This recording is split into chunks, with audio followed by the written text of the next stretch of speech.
اللہ الرحمن الرحیم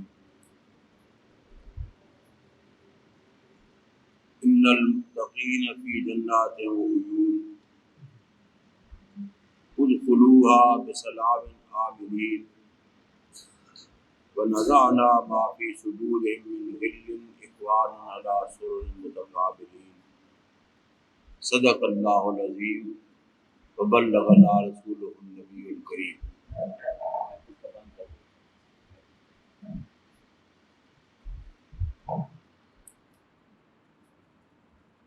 پچھلا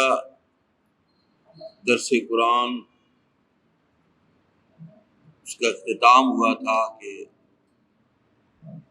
شیطان نے، ابلیس نے چیلنج دیا رب تعالیٰ کو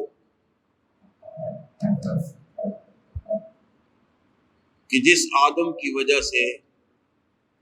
اے اللہ تو مجھے اپنے دربار سے دھتکار رہا ہے،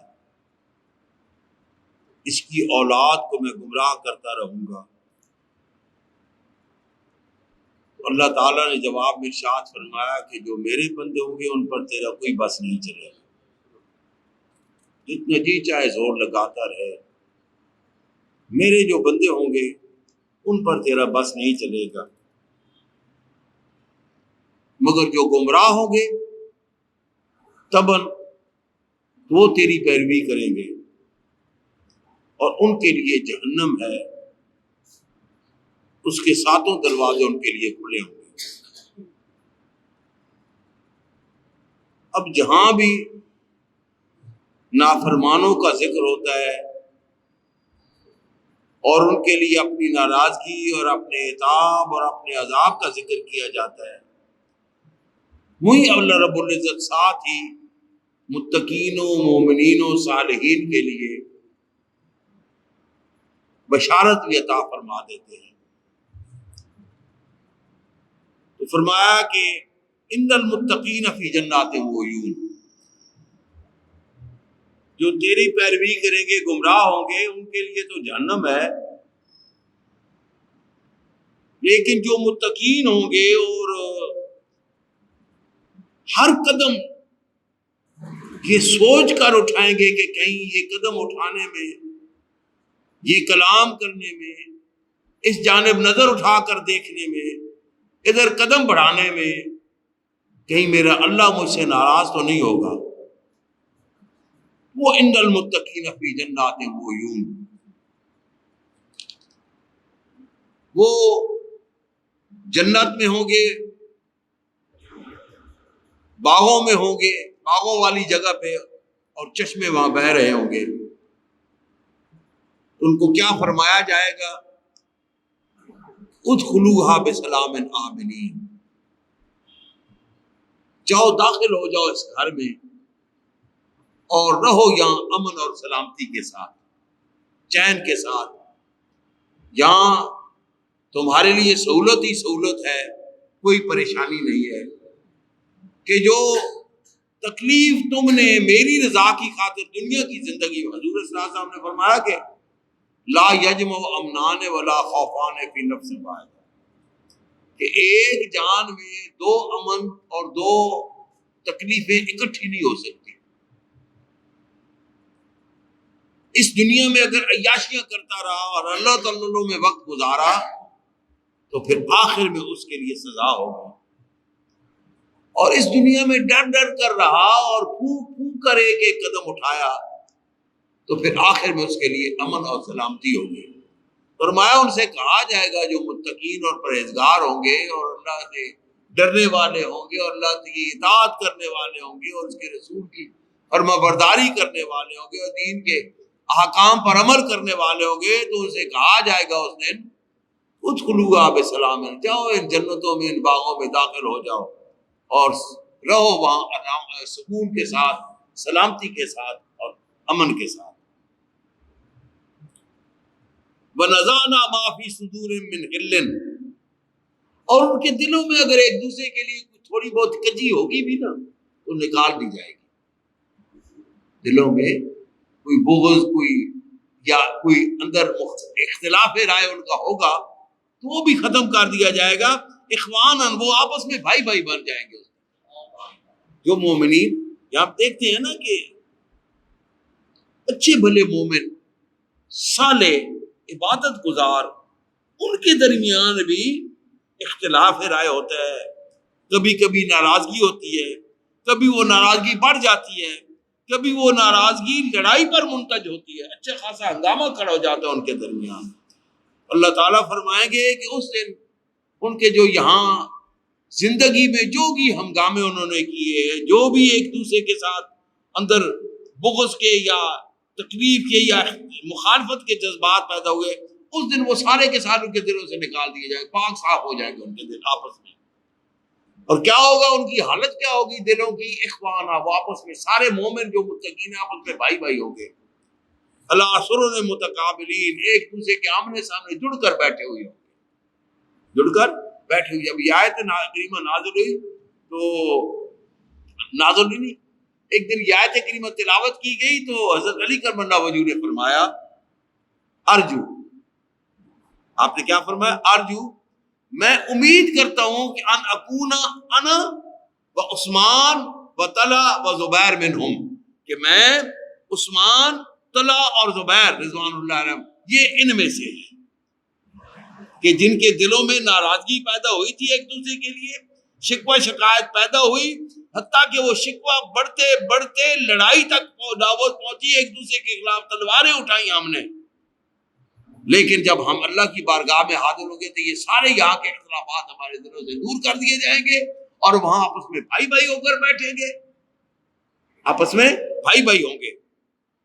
اور اس دن ہمیں فرمایا جائے گا کہ ادخلوا فیہا بسلام آمین، اب یہاں آپس میں پیار سے اور محبت سے ایک دوسرے کے ساتھ بھائی بھائی بن کر۔ اب یہ ان تین حضرات کے نام کیوں علی کرم اللہ وجہ نے لیے؟ حضرت عثمان غنی رضی اللہ تعالی عنہ اور حضرت علی کرم اللہ وجہ کے درمیان تھوڑی سی شکایت پیدا ہوئی تھی، یعنی ان کے اپنے دور میں نہیں، لیکن لوگوں نے اس کو شکایت بنایا، بعد میں حالات نے اس کو شکایت بنایا، حالانکہ ان کے درمیان تو شکایت تھی نہیں۔ اور اس شکایت کی بنا پر جو حالات نے پیدا کی تھی، حضرت طلحہ اور حضرت زبیر رضی اللہ تعالیٰ عنہ اور حضرت علی کرم اللہ وجہ نے آپس میں ایک دوسرے کے خلاف تلواریں نکالی، جنگ ہوئی، جنگ جمل، جس میں ایک جانب امیر المومنین خلیفۃ المسلمین حضرت علی کرم اللہ وجہ تھے اور دوسری جانب حضرت طلحہ رضی اللہ عنہ، حضرت زبیر رضی اللہ تعالیٰ عنہ تھے، جو جنگ لڑی گئی۔ حالانکہ حضرت علی کرم اللہ، یہ چیز یاد رکھیے، آج کل بہت بحث چلتی ہے، یہ ذہن میں رکھیے گا کہ حضرت طلحہ اور حضرت زبیر رضی اللہ عنہما وہ ہیں جنہوں نے خود بیعت خلافت کر کے حضرت علی کرم اللہ وجہ کو مسند خلافت پر بٹھایا تھا، اور یہ کسی لحاظ سے بھی آپ سے کم درجے کے نہ تھے۔ جو درجے قرآن نے دیے صحابہ کرام کو، جو صفات قرآن نے دیے صحابہ کرام کو، وہ سب کی سب حضرت علی کرم اللہ وجہ، حضرت عثمان غنی رضی اللہ تعالیٰ عنہ، حضرت زبیر رضی اللہ تعالیٰ عنہ اور حضرت طلحہ رضی اللہ تعالیٰ، ان پر ساری کی ساری قرآن کی جو فضیلتیں وہ ممتاز ہوتی ہیں، ان پر صادق آتی ہیں، یہ اس کا مصداق ہے۔ اور حدیث پاک میں تو ہر ایک کی علیحدہ علیحدہ بڑائی بیان کی گئی ہے نا۔ عثمان غنی کو اور القابات سے نوازا گیا، علی کرم اللہ وجہ کے ایک قسم کے القابات سے نوازا گیا، زبیر رضی اللہ تعالیٰ کو ایک قسم کے القابات سے نوازا گیا، اور طلحہ رضی اللہ تعالیٰ کا کہ وجبت لک جنت، طلحہ یا طلحہ تیرے لیے جنت واجب ہو گئی، تیرے لیے جنت واجب ہو گئی۔ اور عرض کی کہ اے اللہ اس کو تکلیفوں سے بچا کے رکھنا، آج جس طرح اس نے تیرے نبی کی حفاظت کی ہے تو اس کی حفاظت فرما، جس طرح اس نے تیری نبی کی حفاظت کی ہے تو اس کی حفاظت فرمانا۔ تو اس جانب علی کرم اللہ وجہ نے کہ حالات ایسے پیدا ہو گئے تھے کہ حضرت طلحہ رضی اللہ تعالیٰ عنہ، حضرت زبیر رضی اللہ تعالیٰ عنہ اور حضرت علی کرم اللہ وجہ کے درمیان ایک جنگ ہوئی، لڑائی ہوئی، تلوار ہوئی، سینکڑوں صحابہ اس میں شہید ہوئے۔ تو جب یہ آیت کریمہ ہے سامنے آئی تو علی کرم اللہ وجہ فرماتے تھے کہ میں امید کرتا ہوں، مجھے یقین ہے، یعنی جب یہ کہا جائے میں امید کرتا ہوں، میرا یقین یہ ہے کہ یہ آیت ہمارے لیے ہے اور ہم نے یا دنیا میں جو اختلاف پیدا ہوئے تھے جب اللہ کی بارگاہ میں ہم حاضر ہوں گے جنت میں ہوں گے اکٹھے تو یہ تمام اختلافات ہمارے دلوں سے دور کر دیے جائیں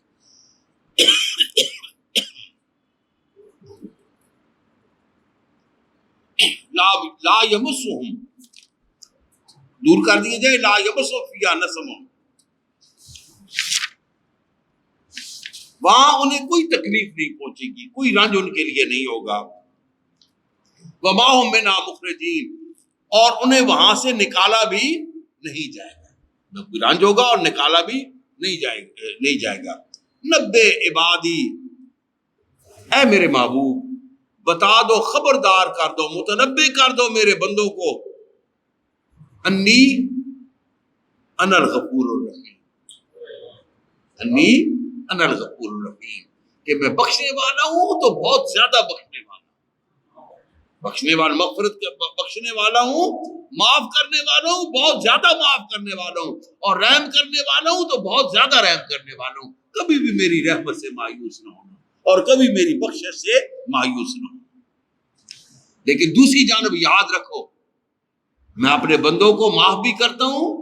اور ان پر رحم بھی کرتا ہوں اور ان کی بخشش کے لیے بھی سامان میں بہانے ڈھونڈتا ہوں کہ کسی نے کوئی ایسا بہانہ ہو کہ میرا بندہ جو میرا مطیع اور فرمانا وہ بخشا جائے لیکن یاد رکھو جو مستقل بذات میرا نافرمان بن جائے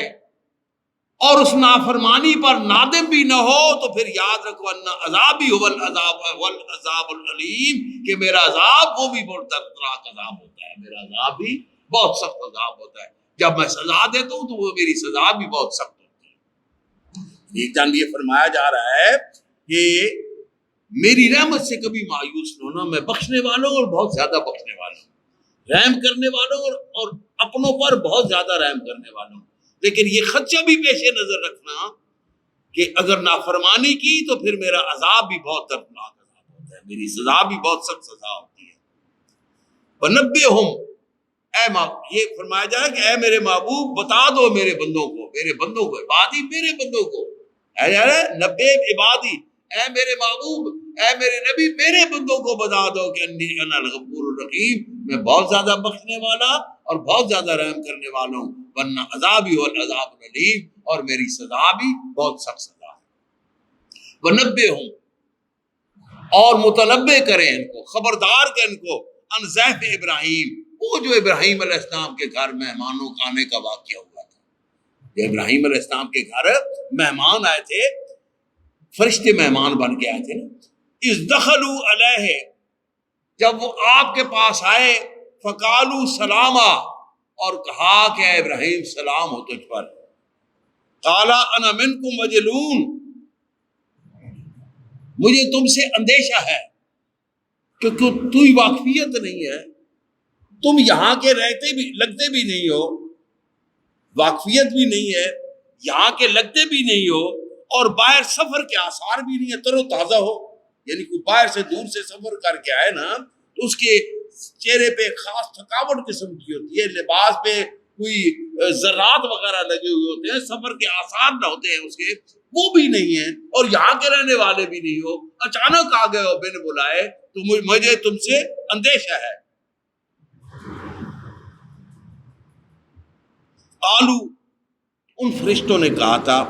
لا توجل کوئی اندیشہ نہ رکھ اے ابراہیم کوئی اندیشہ نہ رکھ انا نبشرک بغلام علیم ہم تجھے ایسے بیٹے کی بشارت دینے والے ہیں جو بہت ہی علم والا ہو ہم تجھے ایسے بیٹے کی خوشخبری سنانے والے ہیں کہ جو بہت ہی علم والا ہوگا قال ابشرتمونی الا ان مسنی الکبر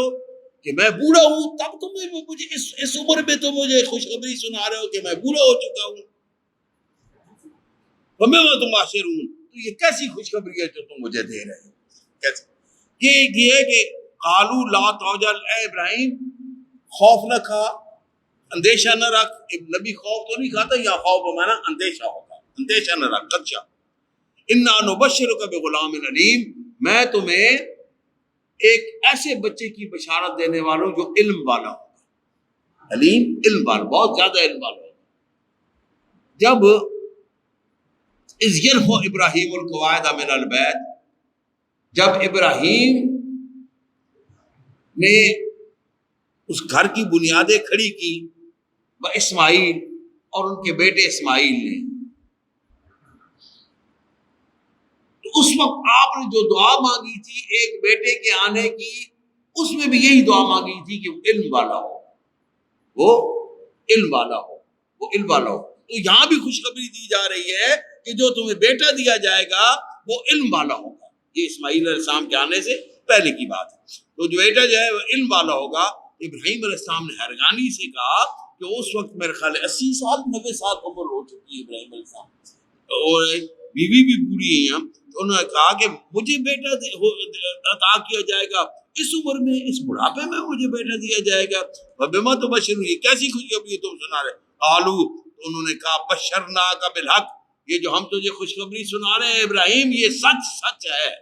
یہ بات ان کو بتائیں اے محبوب، یہ سارا واقعہ ان کو بتائیں، یہ جو خوشخبری سنا رہے ہیں یہ سچ سچ ہے۔ وَلَا تَكُن مِّنَ الْقَانِطِينَ،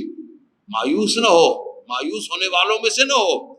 ابراہیم علیہ السلام نے کہا قالا وَمَن يَقْنَطُ مِن رَحْمَتِهِ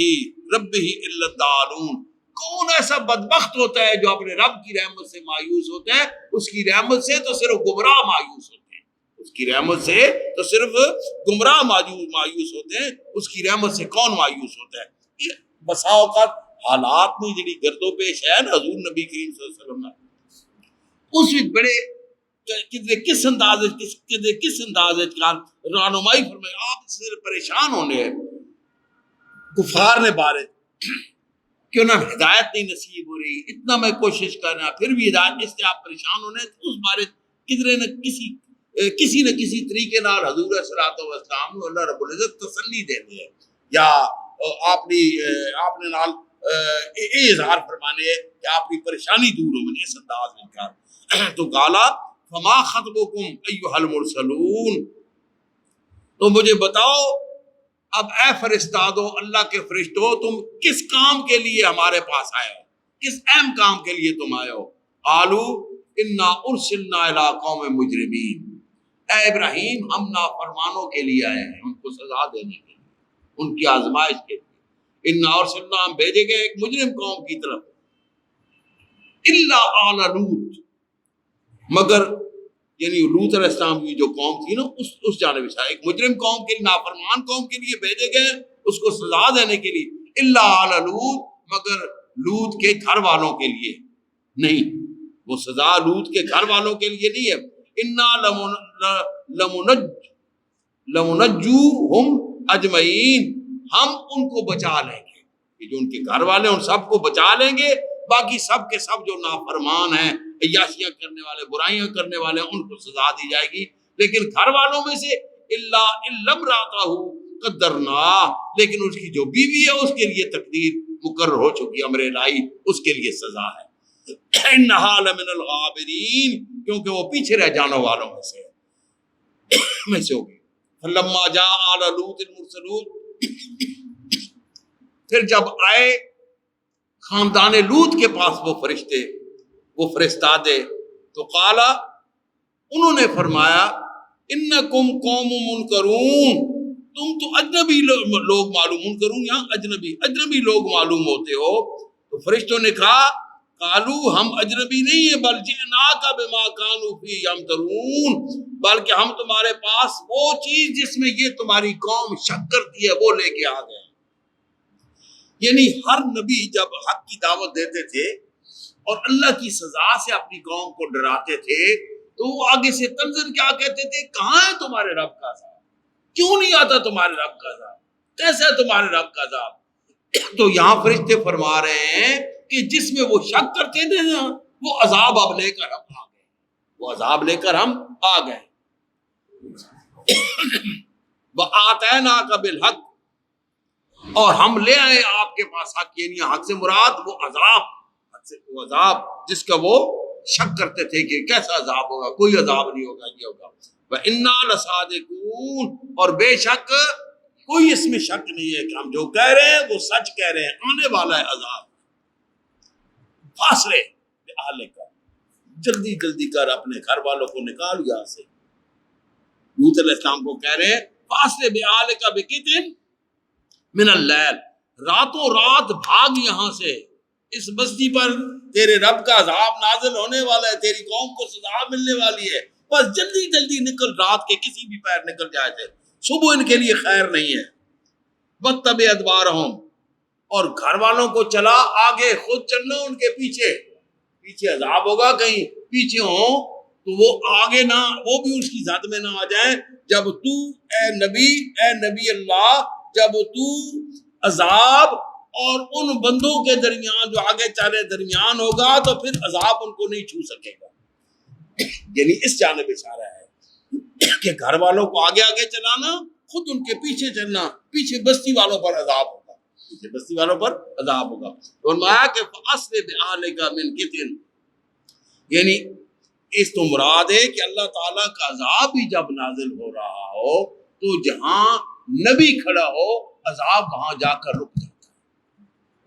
اس قوم پر بھی اللہ کا عذاب رک جاتا ہے، اور اس عذاب کے اور ان دوسرے لوگوں کی طرف میں جب اللہ کا رسول ہوتا ہے تو پھر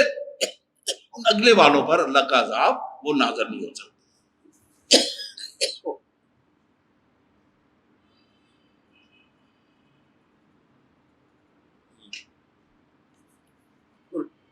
تو فرشتوں نے ان کو کہا کہ فاصلے بِأَهْلِكَ بِقِطْعٍ مِنَ اللَّيْلِ، رات کے کسی پیر نکل جا، وَاتَّبِعْ أَدْبَارَهُمْ، ان کے پیچھے پیچھے چلنا اپنے گھر والوں کے، وَلَا يَلْتَفِتْ مِنْكُمْ أَحَدٌ، اور کوئی بھی تم میں سے مڑ کر پیچھے نہ دیکھے، کوئی بھی تم میں سے مڑ کر پیچھے نہ دیکھے۔ وَامْضُوا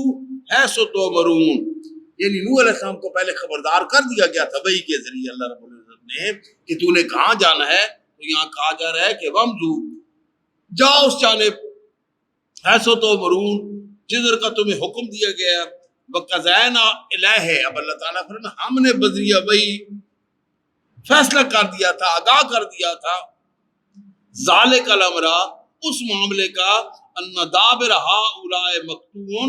کہ اے نوح جب تو نکل جائے گا تو پیچھے والوں کی ساروں کی جڑ کاٹ دی جائے گی، یعنی ان کو جڑ کاٹنا یعنی ان کو تباہ و برباد کر دیا جائے گا۔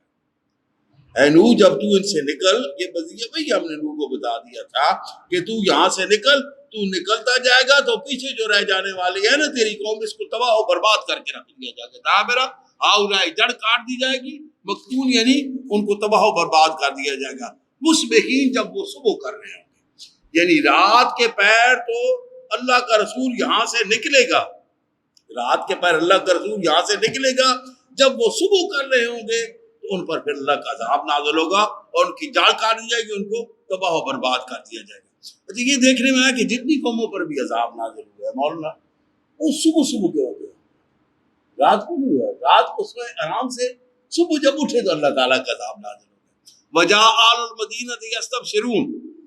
اب جب شہر والوں کو یہ معلوم ہوا کہ دو بہت حسین جوان آئے ہوئے ہیں لوط علیہ السلام پر، تو وہ برائی کی نیت سے بھاگے بھاگے لوط علیہ السلام کے گھر کے آس پاس اکٹھے ہو گئے۔ یعنی اتنی برائی بڑھ چکی تھی کہ ان کو کوئی عیب ہی نہیں تھا اس میں، کھلم کھلا سر عام، یعنی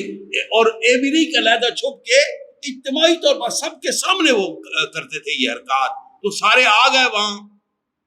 خوشیاں مناتے ہوئے، استبشرون، خوشیاں مناتے ہوئے کہ آ گیا شکار۔ قال ان ہؤلاء ضیفی، تو حضرت لوط علیہ السلام نے ان سے کہا اپنی قوم والوں سے، تو بدبختو یہ میرے مہمان ہیں، فلا تفضحون، مجھے شرمسار نہ کرو، یہ میرے مہمان ہیں، مجھے شرمسار نہ کرو، واتقوا اللہ، ڈرو اللہ کے غضب سے، ولا تخزون، اور مجھے رسوا نہ کرو۔ قالوا، انہوں نے کہا، اولم ننہک عن العالمین، اے لوط، کیا ہم نے تجھے روکا نہیں تھا کہ ہمارے معاملے میں مداخلت نہ کیا کر؟ تو ہر جگہ میں نصیحتیں شروع کر دیتا ہے۔ قال ہؤلاء بناتی، تو آپ نے کہا کہ بدبختو یہ میری قوم کی بیٹیاں، یا اپنے گھر میں بیٹیوں ان کے بارے میں فرمایا، یا پوری قوم کی بیٹیوں کے بارے میں فرمایا۔ ان کنتم فاعلین، اگر تم نے کچھ کرنا ہے تو ان کے ساتھ نکاح کر لو، یہ بیٹیاں ہیں، یا اپنے گھر کی بیٹیاں پیش کی جو آئے ہوئے تھے ان کو یا اس جانب اشارہ تھا کہ پوری قوم میں بیٹیاں جو ہیں ان کے ساتھ نکاح کر لو. امروں کا، اے میرے محبوب تیری زندگی کی قسم، رسول اللہ صلی اللہ علیہ وسلم سے خطاب فرمایا، اے میرے محبوب تیری زندگی کی قسم، انہم لفی سکرتہم یعمہون، وہ طاقت کے نشے میں اتنے مست تھے کہ کوئی بات سن رہی تھے اللہ کے رسول کی. ابن عباس رضی اللہ تعالیٰ عنہ فرماتے ہیں کہ ما خلق اللہ نفسا اکرم علیہ من محمد وما اقسم بحیات احد الا بحیاتہ صلی اللہ علیہ وسلم. اللہ تعالیٰ نے رسول اللہ صلی اللہ علیہ وسلم سے بڑھ کر کوئی عزت والا شخصیت پیدا ہی نہیں کی. ما خلق اللہ نفسا اکرم علیہ من محمد وما اقسم بحیات احد الا بحیاتہ صلی اللہ علیہ وسلم، اور کبھی کسی کی زندگی کی قسم نہیں کی سوائے رسول اللہ صلی اللہ علیہ وسلم کے حیات مبارکہ. کبھی اللہ رب العزت نے نہ ان سے بڑھ کر کوئی عزت والا پیدا کیا اور نہ ان کے علاوہ کسی اور شخصیت کی زندگی کی قسم کھائی. علامہ قرطبی فرماتے ہیں کہ ھذا نہایت التعظیم و غایت البر والتشریف، یہ کسی کو عزت دینے کی انتہا ہے کہ اس کی ذات کی قسم کھانا. جو اللہ رب العزت نے عزت کی انتہا دے دی، عزت کی شرف کی انتہا پر بلندیوں پر پہنچایا جو ہے وہ پہنچایا رسول اللہ صلی اللہ علیہ وسلم، وہ صرف رسول اللہ صلی اللہ علیہ وسلم کی ذات ہے. اس قسم کھا کر اللہ رب العزت نے انتہائی بلندیوں تک، عزت کی بلندیوں تک پہنچا دیا آپ صلی اللہ علیہ وسلم.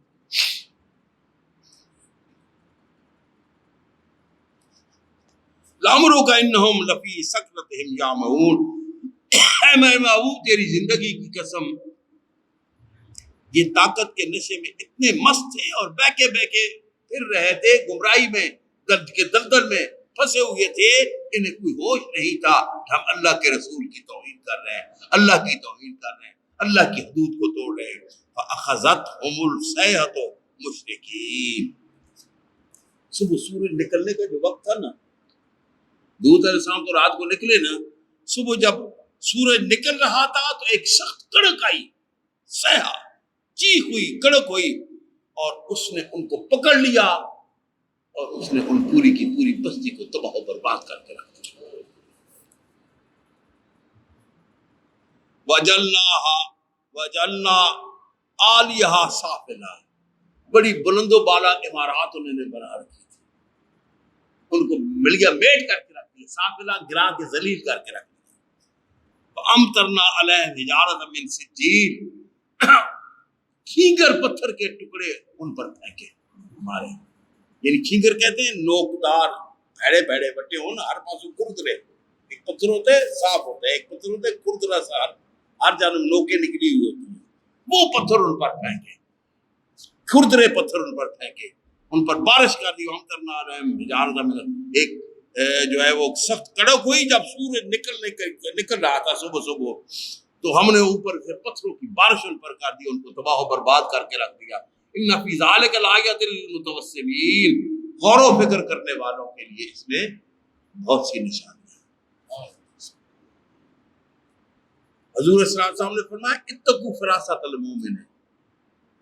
ینظر بنور اللہ، مومن کی فراست سے بچو، وہ اللہ کے نور سے دیکھتا ہے. مومن کی فراست سے بچو. تو یہاں متوسمین یہ غور و فکر کرنا بھی ہے اور متوسمین سے میں نا فراست بھی ہے جو اللہ کی جانب سے کسی مومن کو عطا ہوتی ہے. وَإِنَّا لَبِسَبِيلٍ مُقِيمٍ، اور یہ لوط علیہ السلام کی قوم کی جس بستی میں رہتے تھے وہ ایک سیدھے راستے پر بڑی شاہراہ پر واقع تھی. یعنی یہ تقریباً شام اور حجاز کے درمیان جو تجارتی راستہ تھا نا، اس راستے پر آج بھی اس کی تباہی کے آثار جو ہے وہ ملتے ہیں، موجود ہیں. جہاں بھی قوموں پر اللہ کا عذاب نازل ہوا ہے تو پھر کبھی بھی اللہ کے رسول وہاں ٹھہرتے نہیں ہیں. لوط علیہ السلام کو تو پہلے حکم تھا نا نکل جاؤ، اور صالح اسلام کی قوم پر جب عذاب نازل ہوا تو سب ان کی لاشیں پڑی ہوئی تھی اور مومن بچ گئے تھے. نافرمانوں کی لاشیں پڑی ہوئی تھی، مومن بچ گئے تھے، اور ان کی لاشوں پر کھڑے ہو کر صالح علیہ السلام نے ان سے خطاب فرمایا تھا، یا قوم، ان لاشوں کو، اے میری قوم، انی بلغتکم رسالات ربی، میں نے اپنے رب کا پیغام تم پر پہنچایا تھا، ونصحت، اور تمہیں نصیحت کی تھی، لیکن تم تھے ہی بدبخت کہ نہ میری نصیحت کو مانا نہ میرے اللہ کے پیغام کو سنا، چکھ دیا مزہ اس کا۔ یہ صالح علیہ السلام نے اس طرح، ہود علیہ السلام نے خطاب فرمایا تھا ان لاچوں کو، اس طرح رسول اللہ صلی اللہ علیہ وسلم نے بدر کے میدان میں جب کفار کی لاشیں گھڑے میں پھینکی گئیں تو ان کو خطاب فرمایا تھا یہ انبیاء،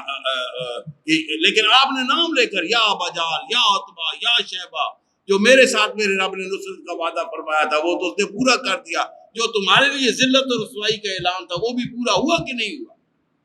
عمر فاروق رضی اللہ تعالی عنہ نے اس وقت پوچھا کہ یا رسول اللہ یہ 3 دن کے مردے ہیں، کیا سنیں گے؟ آپ نے فرمایا نہیں عمر، سن تجھ سے بھی زیادہ رہے، سن تجھ سے بھی زیادہ رہے، ولیکن لا یستطیعون ان یجیبوا لنا، لیکن یہ جواب دینے کی طاقت نہیں رکھتے،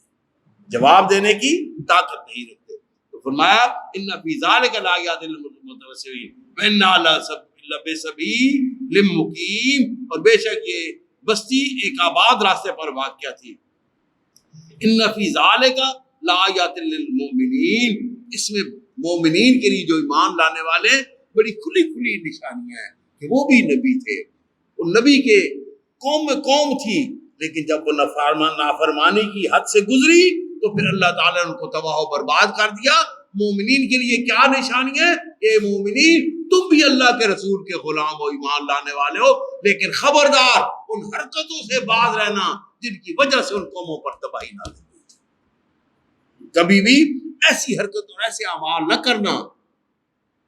کہ کوئی بھی شخصیت پھر تمہیں بچا نہیں سکے گی اللہ کے عذاب سے، کہ تم نے اگر وہ روش اختیار کی کہ ان اقوام نے اختیار کی تھی۔ وَإِنْ كَانَ أَصْحَابُ الْأَيْكَةِ لَظَالِمِينَ، لیکن ایکا کے باشندے وہ بھی بڑے ظالم تھے، ایکا والے وہ بھی بڑے ظالم تھے۔ یہ ایکا والے یہ حضرت شعیب علیہ السلام کی قوم ہے، ایکا والے حضرت شعیب علیہ السلام کی قوم ہے، یہ اہل مدین ان کی ایکا بستی تھی، یہ بھی شام اور حجاز کے درمیان تجارتی راستے پر واقع ہے۔ وہ بڑے ظالم تھے۔ فَانْتَقَمْنَا مِنْهُمْ، لیکن ان کی نافرمانیوں کی وجہ سے پھر ہم نے ان سے انتقام لیا، ان کے نام و نشان کو تباہ و برباد ملیا بیٹ کر کے رکھ دیا۔ انہما لامام مبین، یہ دونوں بستیاں کھلی شاہراہ پر واقع تھی، یہ دونوں بستیاں کھلی شاہراہ پر واقع تھی، لوط علیہ السلام کی بستی بھی اور شعیب علیہ السلام کی بستی۔ وَلَقَدْ كَذَّبَ أَصْحَابُ الْحِجْرِ الْمُرْسَلِينَ، اور ہم نے پتھر والوں اہل حجر یعنی پتھر جن پر مارے گئے تھے نا، بے شک جھٹلایا اہل حجر نے اللہ کے رسولوں کو۔ وَلَقَدْ كَذَّبَ أَصْحَابُ الْحِجْرِ، یعنی یہ آل سمود تھی صالح علیہ السلام کی قوم، آل سمود تھی صالح علیہ السلام کی قوم، کہ انہوں نے جھٹلایا اس کو اصحاب حجر کو۔ وَآتَيْنَاهُمْ آیَاتِنَا، ہم نے ان کو اپنی نشانیاں عطا کی تھی، یعنی اپنے نبی بھیجا اور پھر اونچی نشانی بنا کر بھیجی۔ خبردار اس موٹی کے ساتھ چھیڑنا نہیں، وہ نافرمانی کی اس حد تک پہنچے کہ اسی کی کھوچے کاٹ دی، تو پھر ہمارا عذاب ان پر نازل ہوگا۔ وَكَانُوا عَنْهَا مُعْرِضِينَ، وہ ان نشانیوں سے روگردانی کرتے رہے، اور پھر جب ہمارا وَكَانُوا يَنْحِتُونَ مِنَ الْجِبَالِ بُيُوتًا آمِنِينَ، وہ پہاڑوں کو کھود کھود کر عالی شان گھر بنایا کرتے تھے جن میں وہ بے خوف و خطر رہتے تھے، امن کے ساتھ رہتے تھے، سہولت کے ساتھ رہتے تھے۔ لیکن میری نشانیوں سے روگردانی کی، میرے رسول کی نافرمانی کی، ان کو تنگ کیا، اور اس حد تک جب ان کی نافرمانی حد سے بڑھ چکی تو پھر ہم نے کیا کیا؟ اہل حجر کہتے ہیں جن پر پتھروں کا بارش کر کے ان کو تباہ و برباد کر کے رکھ دیا۔ حضور صلی اللہ علیہ وسلم جب غزوہ تبوک کی جانب صحابہ کرام کے ساتھ روانہ تھے، ابن عمر رضی اللہ تعالیٰ عنہ روایت فرماتے ہیں کہ ہم نے وہاں سے پانی لیا ان کنوؤں سے اور اس سے آٹا گوندا۔ جب رسول اللہ صلی اللہ علیہ وسلم کو خبر ہوئی تو آپ نے فرمایا پھینک دو پانی کو،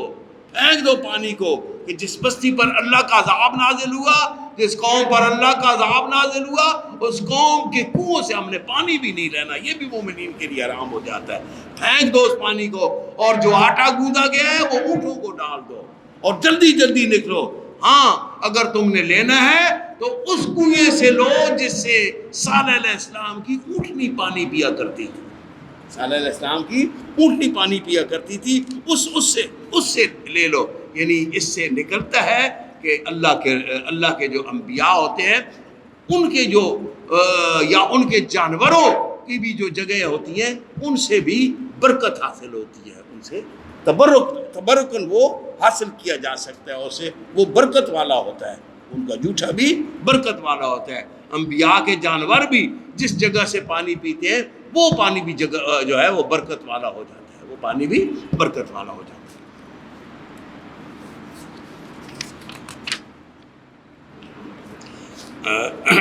فما اغنا عنہم ما کانوا یکسبون، پس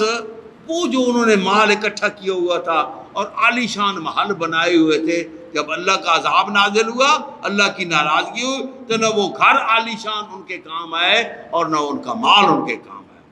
آج بھی صالح علیہ السلام کی قوم نے جو محلات بنائے ہوئے تھے نا، آج بھی ان کے نشان موجود ہیں۔ یہ ابھی عیاشی کا اڈا بنایا نا سعودیہ والوں نے، ابھی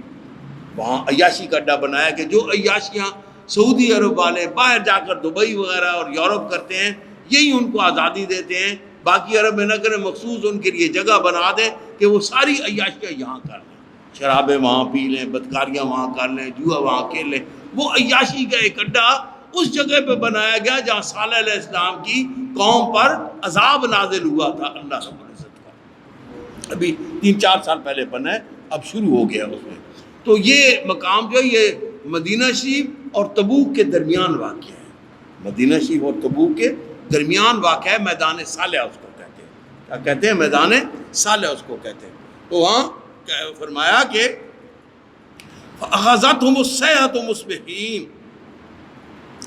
اے خوفناک چنگھاڑ نے جب وہ صبح اٹھ رہے تھے تو ان کو پکڑ لیا۔ فما اغنا عنہم ما کانوا یکسبون، نہ فائدہ پہنچا ان کو جو کچھ انہوں نے کما کر رکھا ہوا تھا، یعنی محلات وغیرہ بنائے ہوئے تھے انہوں نے کوئی کو وما خلقنا السماوات والارض وما بینہما الا بالحق، اور نہیں پیدا فرمایا ہم نے آسمانوں کو اور زمین کو اور جو ان کے درمیان ہے بغیر حق کے نہیں پیدا فرمایا۔ یہاں سے مراد یہ کہ ایک منظم طریقے سے پیدا فرمایا ہے، ایک منظم، اور اس کی تنظیم میں ہزاروں سال تمہارے سامنے گزرے لیکن کوئی فرق نہیں۔ سورج جس جگہ سے 1 مئی کو آج سے 10,000 سال پہلے نکلتا تھا، آج بھی 1 مئی کو اسی مقام سے نکلے گا، اور آج سے 10,000 سال پہلے جہاں ڈوبتا تھا آج بھی اسی جگہ یہاں ڈوبے گا، لیکن 1 جنوری کو اس کا مقام الگ ہو جائے گا، طلوع ہونے کا بھی غروب ہونے کا بھی۔ لیکن 10,000 پہلے 1 جنوری کو جہاں سے طلوع ہوتا تھا آج بھی وہاں سے طلوع ہوتا ہے، اور جہاں غروب ہوتا تھا آج بھی وہاں غروب ہوتا ہے۔ اس سے چاند کے، زمین کے، ستاروں کے، ہر چیز کا اپنا جو کچھ بھی چیز ہے، نہ حق نہیں پیدا کیا، حق پیدا فرمایا۔ وَإِنَّ السَّاعَةَ لَآتِيَةٌ، قیامت کی گھڑی آنے والی ہے، قیامت کی گھڑی آنے والی ہے۔ فَاصْفَحِ الصَّفْحَ الْجَمِيلَ، اے میرے محبوب پریشان نہ ہو، ان گالیاں دینے والوں کو معاف کر دی۔ فَاصْفَحِ الصَّفْحَ الْجَمِيلَ، بڑے خوبصورت انداز میں ان سے درگزر فرما دے، ان سے درگزر فرما دے، ان کو معاف فرما دے، ان کانٹے راستے میں بچھانے والوں کو معاف فرما دے، ان بے ادبی کرنے والوں کو معاف فرما دے، کیونکہ تیری شان ہے معاف کرنا، تیری شان ہے معاف کرنا۔ حضور صلی اللہ علیہ وسلم نے فرمایا ادبنی ربی فاحسن تادیبی، میرے رب نے مجھے آداب زندگی سکھائے اور بہت اچھے انداز میں سکھائے، میرے رب نے مجھے آداب زندگی سکھائے اور بہت اچھے انداز میں سکھائے۔ تو اللہ رب العزت فرماتے ہیں کہ فاصفح الصفح الجمیل، اے میرے بابو ان سے درگزر کر دیا کر۔ ان ربک هو الخلاق العلیم،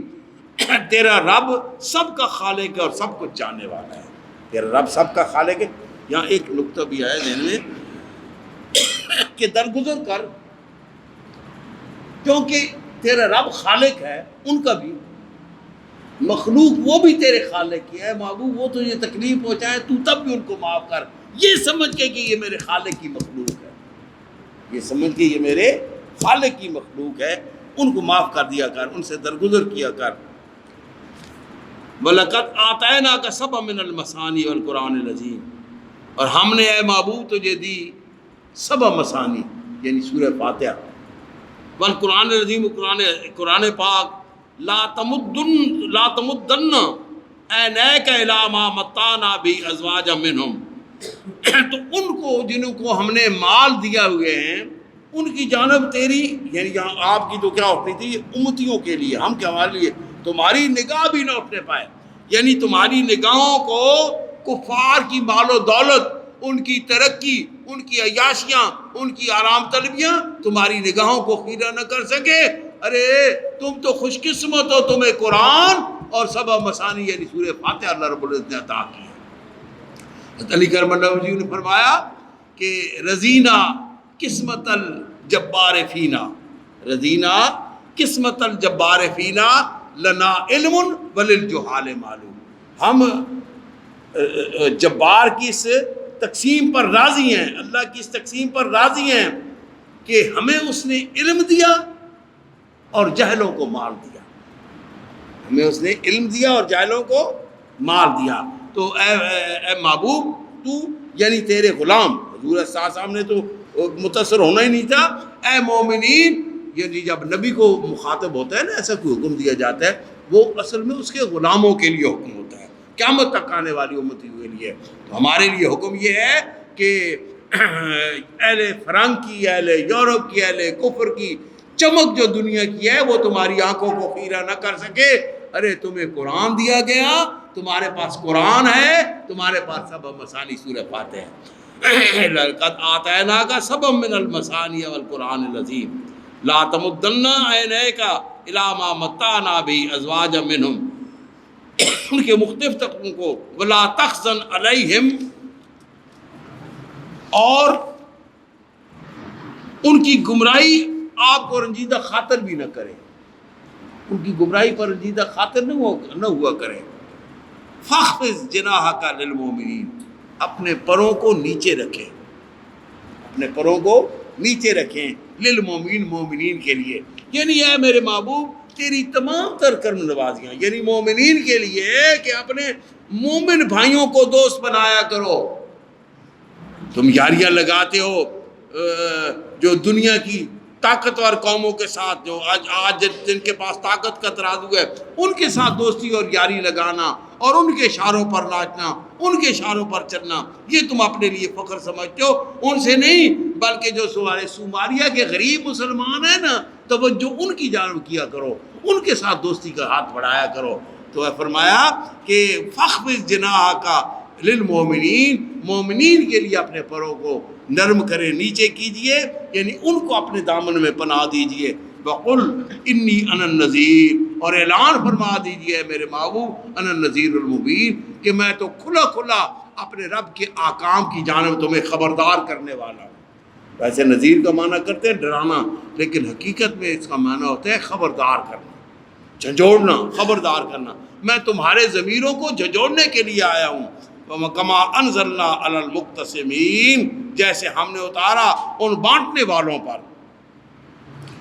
مفسرین کرام کہتے ہیں ان سے وہ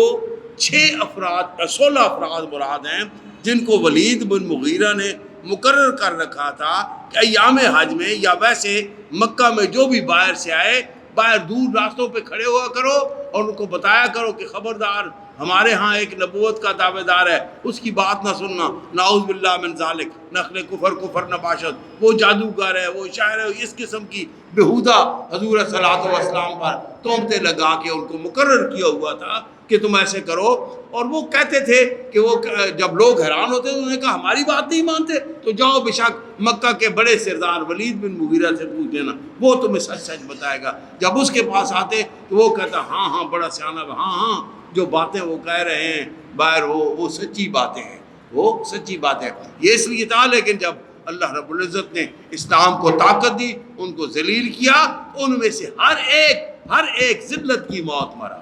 ولید ہو، ابو جہل ہو، عتبہ ہو، شیبہ ہو، جتنے بھی تھے وہ ذلت کی موت مرے۔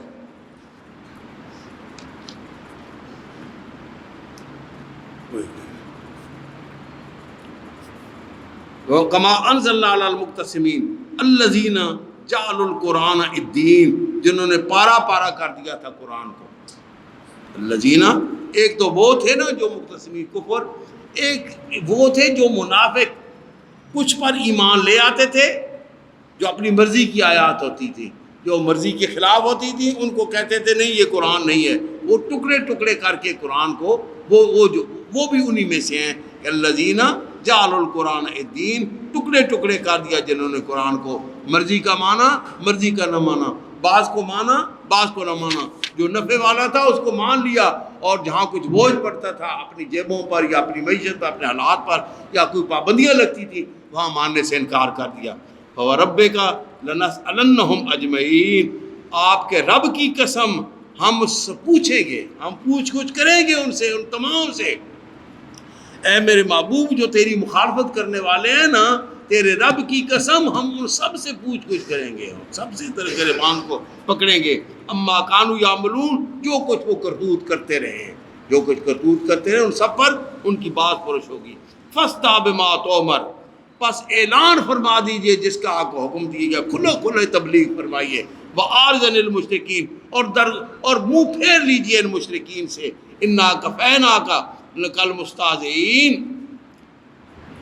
ہم کافی ہیں آپ کو، آپ کے لیے، ہم کافی ہیں آپ کے لیے، یہ جو استہزاء کرنے والے ان کے مقابلے میں ہم کافی ہیں آپ کے لیے۔ ان کی پرواہ نہ کیجیے اور کھلا کھلا تبلیغ کیجیے جس کا آپ کو حکم دیا گیا۔ جب یہ آیت کریمہ نازل ہوئی اس سے پہلے رسول اللہ صلی اللہ علیہ وسلم ایک ایک کر کے علیحدہ علیحدہ کر کے مکانوں میں بند جگہ پہ وہ تبلیغ فرمایا کرتے تھے۔ جب یہ آیت نازل ہوئی تو پھر گلی کوچے حرم ہر جگہ پہ رسول اللہ صلی اللہ علیہ وسلم نے کھلم کھلا تبلیغ کرنی شروع کر دی، مسلمانوں نے بھی کھلم کھلا تبلیغ کرنی شروع کر دی۔ الذین یجعلون مع اللہ الہا آخر، یہ وہ لوگ ہیں جو بناتے ہیں اللہ کے ساتھ دوسرے خدا اس کی برابری کے لیے۔ فسوف یعملون، ان قریب جان لیں گے کہ اللہ ایک ہی ہے، اس کی برابری کرنے والا کوئی نہیں ہے۔ وَلَقَدْ نَعْلَمُ أَنَّكَ يَضِيقُ صَدْرُكَ بِمَا يَقُولُونَ، ہم خوب جانتے ہیں میرے محبوب کہ ان کی وجہ سے آپ کا دل تنگ ہوتا ہے، آپ تنگی محسوس، تکلیف محسوس کرتے ہیں، یہ جو باتیں کرتے ہیں در کے بکواس کرتے ہیں۔ فَسَبِّحْ بِحَمْدِ رَبِّكَ، اپنے رب کی تسبیح بیان کیجئے، اس کی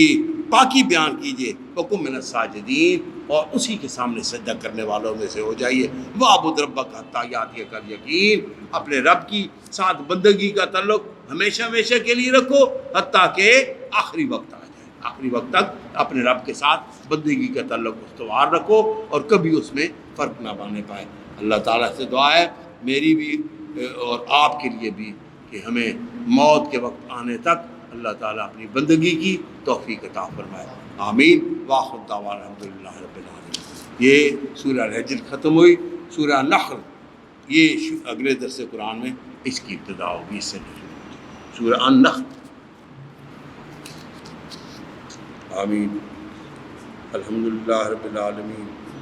والعاقبۃ للمتقین والصلاۃ والسلام علی نبی الکریم وعلی آلہ وصحبہ اجمعین۔ ربنا ظلمنا انفسنا وان لم تغفر لنا وترحمنا لنکونن من الخاسرین۔ ربنا آتنا فی الدنیا حسنۃ وفی الآخرۃ حسنۃ وقنا عذاب النار۔ اللهم اعز الاسلام والمسلمین، اللهم اعز الاسلام والمسلمین واخذل الکفر والکافرین۔ رحم کر، تجھ کو ہی رحمت کا خدا کہتے ہیں، ان کے صدقے میں جنہیں صلی اللہ کہتے ہیں۔ رحم کر، اپنے آئین کرم کو بھول جا، ہم تجھے بھولے ہیں لیکن تو نہ ہم کو بھول جا۔ خوار ہیں، بدکار ہیں، ڈوبے ہوئے ذلت میں ہیں، کچھ بھی ہیں لیکن تیرے محبوب کی امت سے ہیں، کچھ بھی ہیں لیکن تیرے محبوب کی امت سے ہیں۔ ربنا اغفر لنا ولاخواننا الذین سبقونا بالایمان ولا تجعل فی قلوبنا غلا للذین آمنوا